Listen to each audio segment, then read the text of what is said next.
Ju njohim me edicionin informativ të lajmeve. Kjo është Radio 7.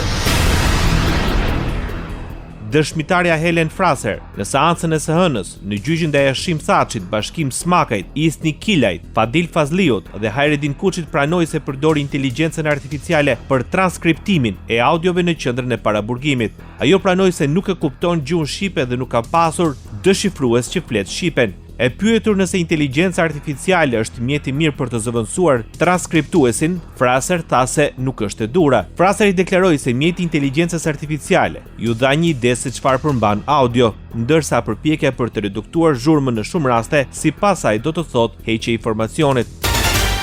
Dhomat e specializuara të Kosovës ka reaguar ndaj interpretimeve të bëra për raportin e Komitetit të Drejtave të Njeriut të Dhomës së Avokatëve të Anglisë dhe Walesit, duke cilësuar ato si të pasakta dhe në kundërshtim me përmbajtjen reale të dokumentit.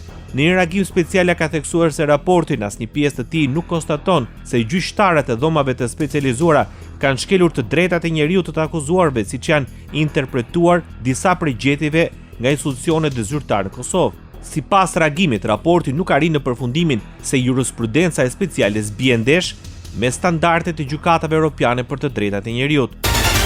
Gjykata kundër krimit të organizuar rrëzoi kërkesën e presidentit Partisë së Lirisë për ndryshim të masës së sigurisë. Ilir Meta vendosi garanci pasurore prej 50.000 eurosh për të ndryshuar masën e arrestit me burg, por kërkesa u refuzua nga gjykata.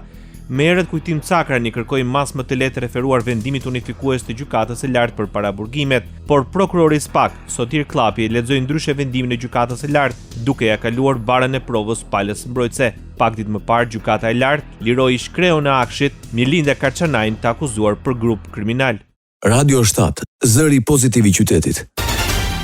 Kryeministri i Maqedonisë së Veriut, Istra Mickovski, premton se do të vijojë të mbështesë të dy projektet e korridorit 8 dhe 10, ndërsa synohet dhe shpallja e tendrit për gazsjellsin me Serbinë. Reagimi erdhi gjatë inspektimit të aktiviteteve për ndërtimin e autostradës Gostivar-Bukojçani.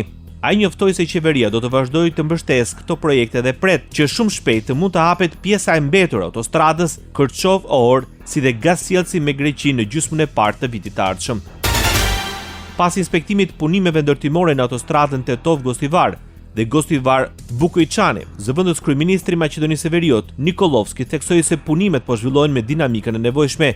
Sipas tij, të gjitha sfidat me trasen po zgjidhen në koordinim të mirë mes institucioneve, ndërsa qeveria i ka mundësuar operatorit një front të hapur punën në të gjithë trasen. Si qeveri po bëjmë gjithçka që të mundsojmë kompanive ndërtuese të përfundojnë sa më shpejt projekte dhe qytetarët i përdorin ato. Presim rezultate të mira dhe për tremëjorin e parë të këtij viti dhe në vijësi në periudhën e ardhshme, deklaroi zëvendës kryeministri i Maqedonisë së Veriut. Ndoqët lajmet shkurt në Radio 7, zëri pozitiv i qytetit.